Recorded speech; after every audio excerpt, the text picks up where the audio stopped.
सुजानगढ़ शहर के bypass road से रेल फाटक संख्या 5 से खानपुर की ओर जाने वाले रास्ते पर 35 वर्षीय युवक नरेंद्र स्वामी पुत्र सूर्य जगदीश स्वामी निवासी चुंगी नाका नयाबाद सुजानगढ़ ने ट्रेन के सामने छलांग लगाकर आत्महत्या कर ली। ट्रेन लाडनू की ओर जा रही थी।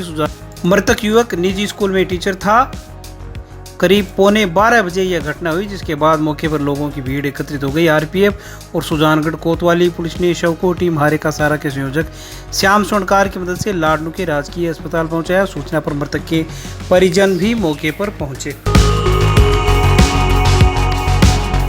सुजानगढ़ के निकटवर्ती गांव सारोठिया में एक विवाहिता की संदिग्ध मौत हो गई, जिसके बाद बगड़ी अस्पताल की मोर्चरी में 28 वर्षीय सुशीला प्रजापति के शव को रखवाया गया। सदर थानाधिकारी पुष्पेंद्र छात्रिया ने बताया कि मृतका के शरीर पर ब्लेड से कटने के निशान है, जबकि मुंह से झाग भी निकले हुए थे। दूसरी ओर पीहर पक्ष के लोगों ने विवाहिता की हत्या का आरोप ससुराल पक्ष के लोगों पर लगाया है।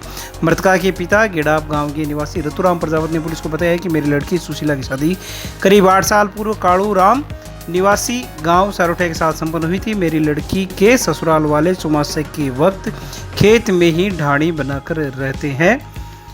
परिवादी का कहना है कि जब भी लड़की पीहर आती तो मुझे यही बताती कि मेरे ससुराल वाले परेशान करते हैं, वो मुझे कभी भी जान से मार सकते हैं, जिस पर हम लोग सुशीला को वापस समझाकर भेज देते। गुरुवार 17 जुलाई को सुबह परावा के पूसाराम व अन्य लोग आए और मुझे जानकारी दी कि तुम्हारी लड़की खत्म हो गई है, जिस पर हम परिवारजन सारोठिया गए तो देखा कि सुशीला की लाश ढाणी के बाहर पड़ी थी और खून भी बिखरा हुआ था।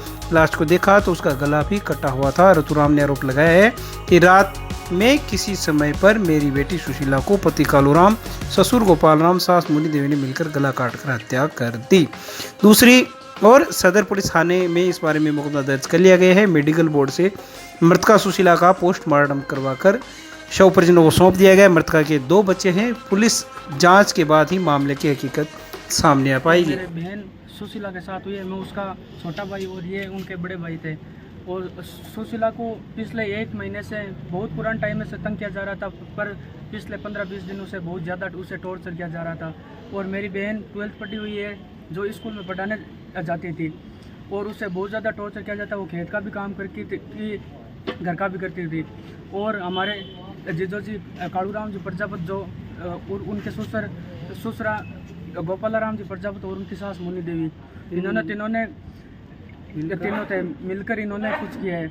और परसों सुबह की बात है, वो हमारे वहाँ गेडा पे थे। उन्होंने गलती स्वीकार की थी और कहा था आपकी बेटी सुरक्षित है, अभी आप देख सकते हो। तो हमने कुछ नहीं किया, पर कल कुछ हो जाए, ये मर जाए तो उसके जिम्मेदार हम नहीं है। तो हमारे बड़े बाबूजी ने कहा इसके जिम्मेदार क्यों नहीं है, क्योंकि हमने 9 साल पहले उसको सौंप दिया था और उसकी शादी 9 साल पहले हुई थी। और उसके 2 बच्चे हैं, उसके 2 बच्चे जो एक 6.5 साल का और लगभग 4 साल के 2 बच्चे हैं। क्या मांग आपकी पुलिस है? पुलिस से हमें यही मांग है कि वो जो हमारी सिस्टर है, वो अंदर उनकी गर्दन पर चीरा लगा हुआ है, उसे जहर दिया हुआ है। हम ये चाहते हैं कि ये 2 काम एक साथ कैसे हो सकते हैं, और वो अंदर हुआ था जो काम, वो बाहर जाके कैसे हो गया। पुलिस प्रशासन से हमें चाहिए कि हमें जल्द से जल्द इस बात का दौरा लगाया जाए, पता लगाया जाए और आरोप लगाया जाए। और इस